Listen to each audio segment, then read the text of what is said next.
Oh damn, she's screaming. I don't have any kids, but I'm not a cheap whore! Ah! Damn. It should be an interesting one. I'm hoping it's not as heavy as last time, because last time was a bit crazy. I'll hide down here in this corner. I'll just be like, whoop. Just all the way down in this corner. Let's go. Hello. It me. I'm just down here. I'm kidding. I won't actually do that. That'd be kind of silly though. So let's see here. Getting right back into it. Go to work. Good evening. Ah, hey. How are you feeling? Lilim are soft and warm. Oh yeah, I forgot that Dorothy went and like cuddled her a lot. So how were things last night? Cozy, I must admit. I can't believe you paid Dorothy for that. Well, if you want to call that payment, I guess. I called Dorothy to tell her what happened to you and she was really concerned. She stuttered for a second saying that she had a whole night to go and she couldn't just leave for free. I asked her how much and she said enough to pay for the soda I'm having is fine. Anyway, Jill, if you need a second break, a drink, or a hug, just let me know, you hear? Thanks.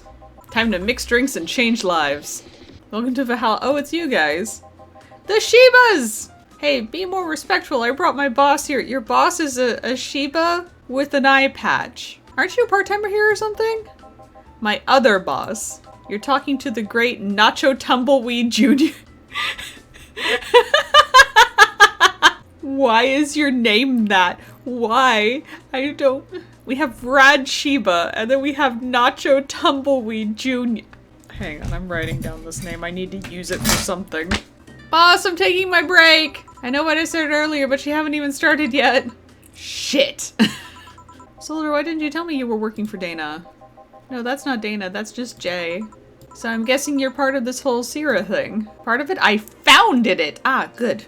Humans have the best intentions, but they just don't get us. So I decided to create a place where dogs can be dogs. I'd include other animals, but sadly I can only take care of those that are the same species as I. Sad thing is I'd take him more seriously, but it's a talking corgi with an eye patch. You picked a good place to work at, soldier. Thanks! Your efforts keep Sierra afloat and will not go to waste. We'll make her better and better. Ah, Nacho. Oh yeah, I forgot she knew the dog. Are you staying for a while? I was just passing by. I've got some errands to run. Great, Gil can go with you. I can? You will! I'll still get paid for today, right? That depends on Nacho's evaluation. Alright, Greenhorn, let's get going. Oh, I'm paying him anyways, by the way. I just wanted to mess around with him.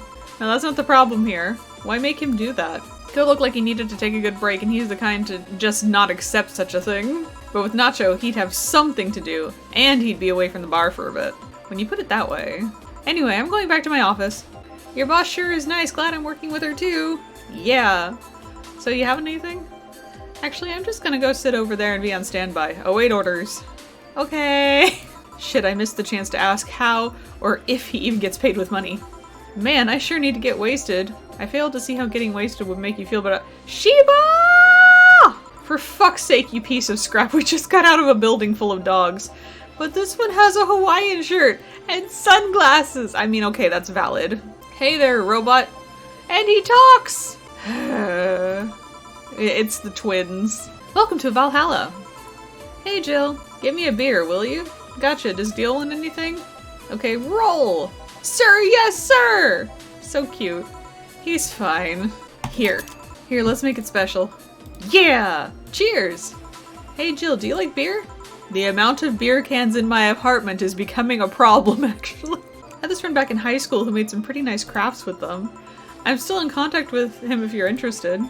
No thanks, the last thing I need right now is more crap taking space. So how are the things up at Dogtown? Well, that Laura girl is stirring things up for better or for worse. She's, like a rabbit.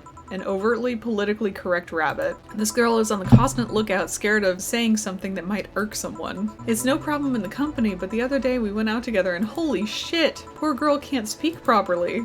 She pauses every sentence to make sure she doesn't say something offensive. You don't help either. Oh, there's Deal. You randomly yell, "What did you say?" whenever she's within earshot distance. Yeah, well. It's just that she looks so cute when she's startled. Like a rabbit.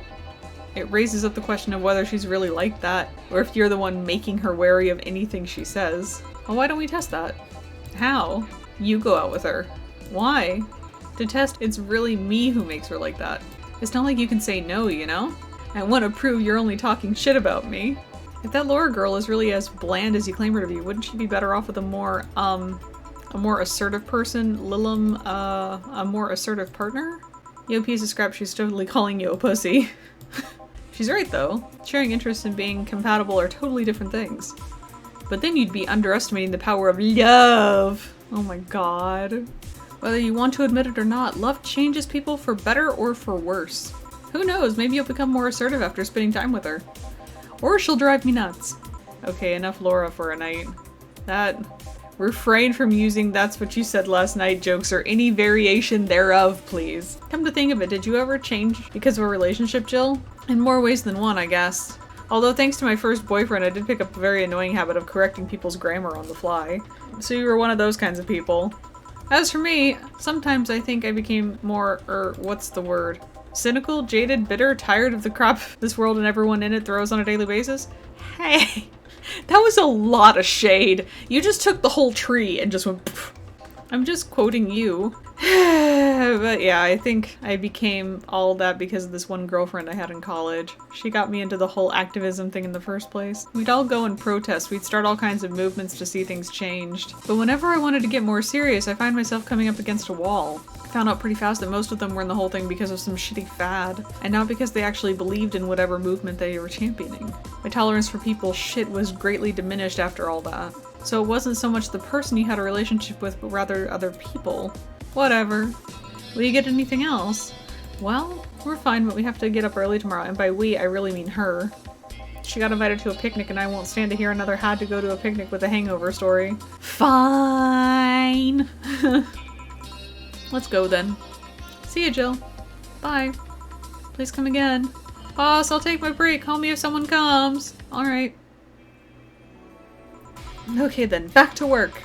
Welcome to Valhalla. Oh, hey there, Alma. She seems down. Maybe there's something I can give her to cheer her up? God, what was it that she liked? Wasn't it a Brandtini? I'll try it, and if I'm wrong, I'm wrong. Oh, I guess I was right. And this? It's on me. Drink so you at least change your expression. Why not just say you're worried about me? You got the message anyway, didn't you? Hey, so how is it? A Brandtini, so you do pay attention to what I ask for. I totally forgot for a little while there, I'm sorry. So why are you deflating? Deflating? When I got sad and started sighing repeatedly, my grandpa would warn me that I would start deflating like an old tire if I kept it up. Say Jill, how's your mood right now? I want to ruin it by blowing off all my stored steam. Silly Alma, I've been feeling like utter shit for the last couple of days. You can't make me feel worse. Okay, so remember my sister Diana? I didn't tell you the whole story then, more specifically that she threw her husband out after months of abuse. Oh. Or that woman is incapable of getting a job and maintaining herself. I have no idea why she turned out like that. Both my mom and dad were hard workers. So what does this fully capable woman do a couple weeks later? Why, bring her abusive husband back, of course. What? And the guy spent a couple of days with her before leaving her again. He had a nice couple of hot, steamy nights and then left. Well? That's a good reaction, Jill. That is a very good reaction. Huh, you acted like my little brother and sister after hearing that. But the story doesn't end there. Oh no. So she's broke and can't even get enough for a bus, so it's up to me to pick her up. For the last couple of days, she left her kids with my parents. And being such sweet angels, they've made a mess out of the whole place. Bernardo and Eva are actually staying with me for a couple of days to give them some peace. It doesn't help that I never got along with Diana. So we're in the car and she asks how her kids are. And of course, after all the built-up tension, I just exploded. First, I started ranting about how her kids are growing up seeing some messed up stuff. I started scolding her about not taking responsibility and not taking proper care of her children. I tell her that she's in no place to have all those escapades, and after all that, she just says, "What the hell do you know? You don't have any kids." What the fuck? Yeah, you slutty skank. I don't have kids, but I'm not broke just because I refuse to take a job. I don't have kids, but I'm not leaving them in the first barely familiar house I find. I don't have kids, but I'm not letting the guy that hit me on a regular basis back into my bed. I don't have kids, but I pretty much raised Eva and Bernardo, and they've turned out pretty damn well. Oh damn, she's screaming. I don't have any kids, but I'm not a cheap whore! Ah! Damn.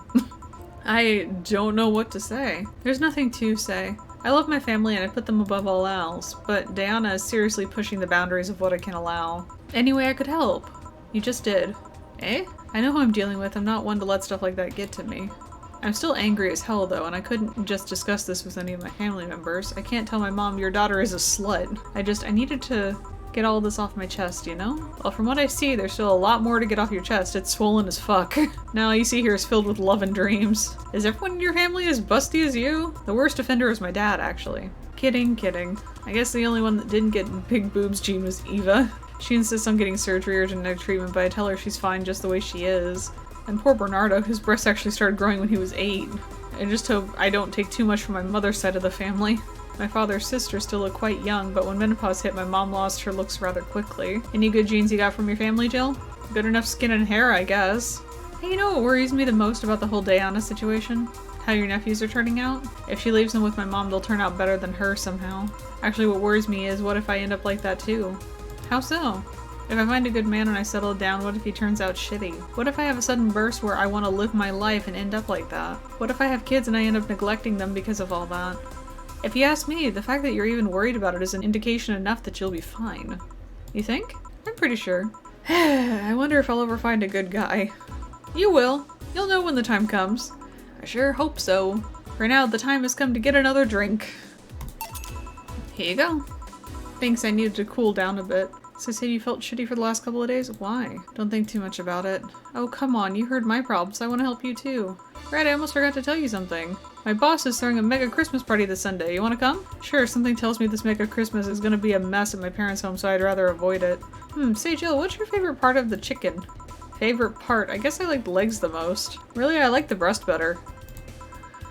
You silly girls. Boss? You're still talking about breasts and legs when everyone knows the best part are the wings. Boss, what's that?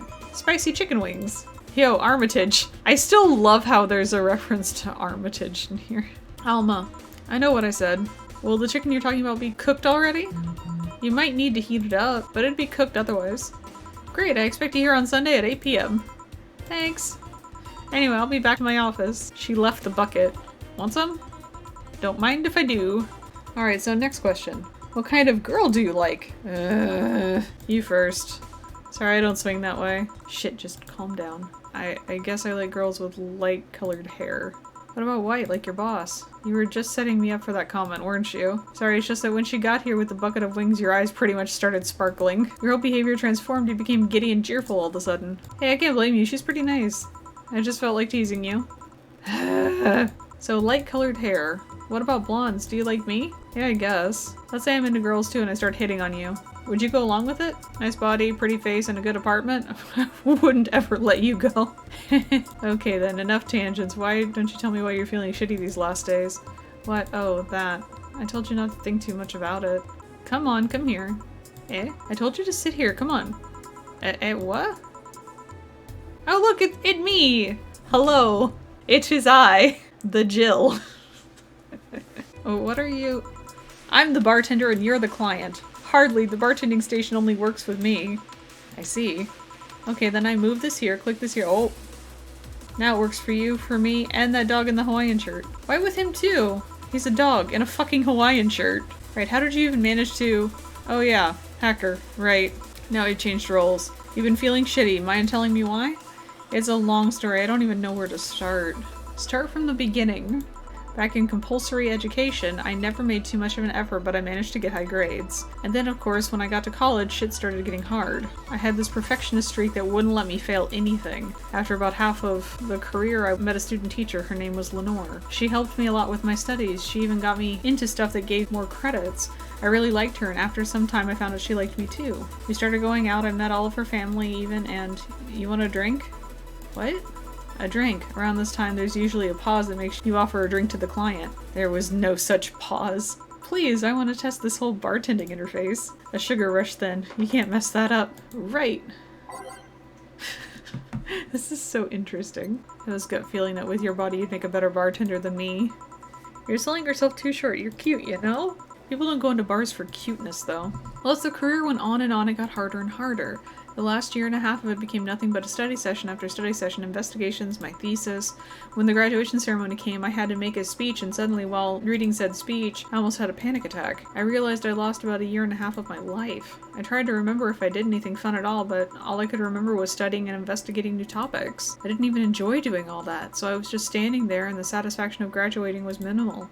I felt like whole years of my life had slipped through my fingers. I never stopped to think if I enjoyed what I was doing. In fact, I never stopped. I needed all of my strength to not start running like a panicked mess. So a couple months later, I get an offer to start working at this big research facility. Lenore was ecstatic. She was so proud of me back then. But I was just scared. That would be my job. I'd spend my life expanding what I did during that year and a half. Didn't know what to do, but I sure as hell wasn't taking that offer. I told Lenore, and she freaked out. She confessed that she was jealous because she never got such a chance. Things devolved pretty quickly. She said one too many things, I said one too many things. In the end, I just stormed out of her house and I broke a vase in the process. After that, I never spoke to her again. Damn.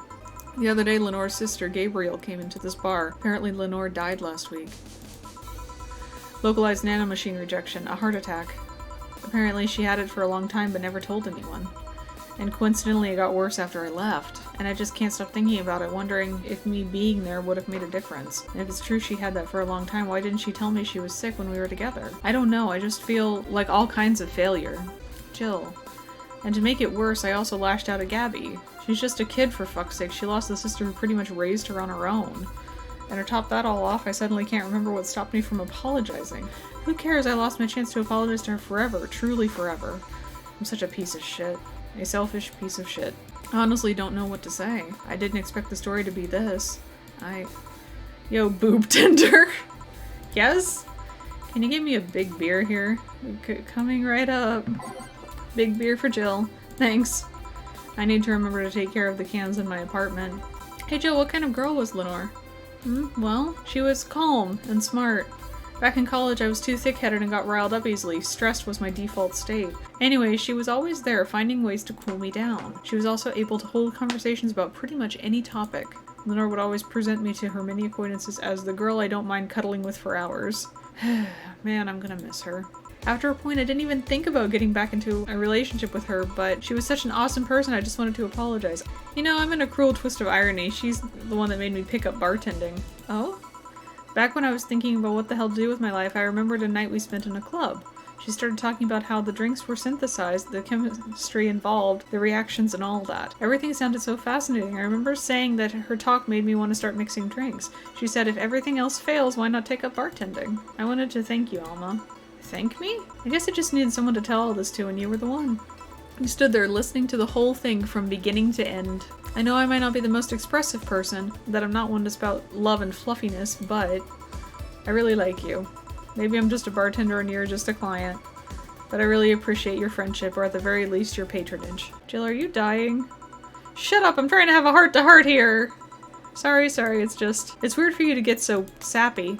Well, I just realized the saddest thing is I'll never be able to make amends. And it hurts like fucking hell, you know? I never, and I mean never, want to feel that way ever again. Alright, enough sappiness, get back here, I'm on duty, you know? Fine! It's almost closing time anyways. It was fun while it lasted, though. Hey. Yeah? I mean it, you know? Thanks for everything today. Silly Jill, you listen to my problems and I listen to yours. That's what friends are for, right? Right. Anyway, I'm out. See you on Sunday. Take care. That Alma girl sure is nice. Ah, boss, did you hear all that? Not all of it, but a good chunk at the very least. Your expression changed a lot already. You did? You look happier. That's always good. Anyway, let's call it a day. I expect an even brighter Jill tomorrow. Right! What the hell? The bonus this time is Cherish Titty Hacker. She's a good friend. What? I don't have an even for that. I really don't. Oh my god, I just had to spend $8,000 for my electric bill. Well, that's kind of creepy. So one of the Little'em actually managed to record the message and says, "Who are you? Are you really alive?" Laughs. "You're special to me. You're everything to me. It's time to become one." What? Better not be fucking with Dorothy. We got the booze, we got Kira Mickey, we got Kira Mickey here too, we got video game posters, we got the boss poster, we got this, we got lots of beer, we got a fan. Got so many things in here. Going back to work. Egg Christmas! Egg Christmas Eve. I'd buy that for $1. Good for you, sir. Good evening. Ah, hey Jill. How are you feeling? I won't say good, but not that bad, I guess. That's nice to hear. Oh yeah, I also invited Dorothy when I called her to spend the night with you. Sounds good so far. Invite anyone else you feel like inviting, the more the merrier. Time to mix drinks and change lives. Wait here, I'll check inside. Welcome to Valhalla. Excuse me, do you know where the Athena Convention Center is? Hold on, let me scribble the directions on paper. Thanks. Anything else I can help you with? What the hell, I'll have a drink. The little one's just staring. Well, I'm actually cosplaying, so call me Vella for the time being. And your Lilum friend is? Essentia. Something amiss? There's a girl behind you. Short hair, black sailor uniform, missing an arm. Wearing jeans under a skirt. Now, don't spook the bartender. Spook? Him. Anything else? I'll get a fluffy dream and be on my way. And you? I'm fine. Right, thanks again for the directions. Black sailor uniform? I hope I'm just overthinking it. More importantly though, jeans under a skirt? Welcome to Valhalla. Oh, hey Dorothy. Oh, hi honey. Are you okay? I just kind of wandered in here. I guess I'm a bit distracted. Can Lilum just wander? Can I get you something? Oh, Sugar Rush. Yeah, that. Right. What was the drink that cheered her up? There's like one very particular drink that she loves. Wasn't it a piano woman? I think it was. Oh, fuck it. We're gonna make it and see what happens. Here you go. This is... Didn't you say you liked having a piano woman whenever you felt like celebrating or were feeling down? I did? Wait, I did! You actually remembered such a thing! You're so sweet. I was half expecting her to say that she meant a literal piano woman. Glad I was wrong. I'm glad I remembered. Shit! By the way, thanks for staying with me the other day. Turns out I really needed that. So from what Dana told me, someone close to you died, right? Yeah. Do you want to know more about it? Do you want to tell me about it? I brought it up enough times already, I think. No problem then. You were sad and that's all I needed to know. Sorry for the loss though. I mean it. Thanks. Although I wondered for a while, do you, Lilum, really understand death? Sorta, kinda. Our whole database is constantly being backed up in the collective source. Even if our bodies are destroyed, we can be deployed again with our personalities and memories intact. So our concept of mortality might be different. We do have a fear of death, though. You do? We can't even begin to understand the idea of not being redeployed. While we have built-in warnings, the mere idea of that nothingness is paralyzing. There are a few that don't mind it, but we do fear death and we don't wish it on anyone. In fact, that was the argument used for abolishing the whole 3 laws thing. Can't harm humans, can't disobey humans unless it's about hurting them, and you can protect yourself as long as it doesn't harm humans. I mean, sure, the first AIs were just helpers and tools, but how could those laws still apply to them after they achieved self-awareness? Who in their right mind would abide only by rules inscribed in some old book? If I remember correctly, those were only the distilled versions of the laws some writer imagined over 100 years ago. However, many authors afterwards took to them like they were the very laws of physics or something. And like many other things, people distill and exaggerate what they need and use it in their favor. Wow, you're a nerd! Look who's talking. Let's change the subject a bit. Mood's getting gloomy. Your apartment is very comfy, you know? And your cat is so cute. What was his name again? 4. And every time you play with him, you can say it's foreplay. That's a good line, actually. I can't fault that line. I cannot fault that line. I've wondered for a while, though, why do you keep coming back here? For you, of course. Come again? Why else would I come if not to see you? You're one of the few people willing to hear me out, always filled with curiosity. It was weird to see you down, though, especially since you're always so lively. Well, I wasn't down, really. I was just thinking about a lot of things. Like what? Well, my mom, guardian, asked me to go home on Monday for a bit, and as much as I love her, being with her is usually tiring. Guardian. That whole thing about someone taking care of Lilum after they're deployed until they reach maturity, right? Yeah, but I'm proud to say that I reached physiological maturity in just 1 year. Well, she still treats me like a kid. The worst part is that sometimes I fear she might see me as some sort of replacement for her dead daughter. Oh! Oh! It got heavy again! I was deployed to her not long after she lost her daughter, a contrived coincidence really. Even when I was still developing self-awareness, I always feared she might be using me as a replacement. She didn't though, or at least not consciously. What an irony, years later I'd make a living pretending to be someone else in the bedroom. What's the problem with your guardian then? If you do that on the daily basis, why worry about it? Because I don't want to make her sad. Every time I visit her, I fear she might look at me and see her daughter. At this point, I don't even care if she's projecting her daughter onto me, I just don't want to make her feel sad. Did you try talking with her? How so? Telling her just what you said to me, clear up those fears. I mean, unless she's not the kind to want anyone opening up to her, that is. It doesn't sound like something you just bring up, though. Keep it in mind at least, maybe she'll appreciate the gesture. Well then, I'm taking my break. You wanna come? Really? If you don't mind talking on a chilly night in an alley behind a bar, that is. I've done worse in alleys. Let's go! Boss, I'm taking my break. Alright. Want one? Are you really offering a little girl a cigarette? Now you're a little girl? I always am. Innocence, however, is another matter entirely. But anyway, thanks, no. Smoking seriously messes with my air filters and they're a hassle to replace. So why don't you tell me about this guardian of yours? I want to know what kind of woman she is. Sure! Well, her name is Sophia Graham. Graham?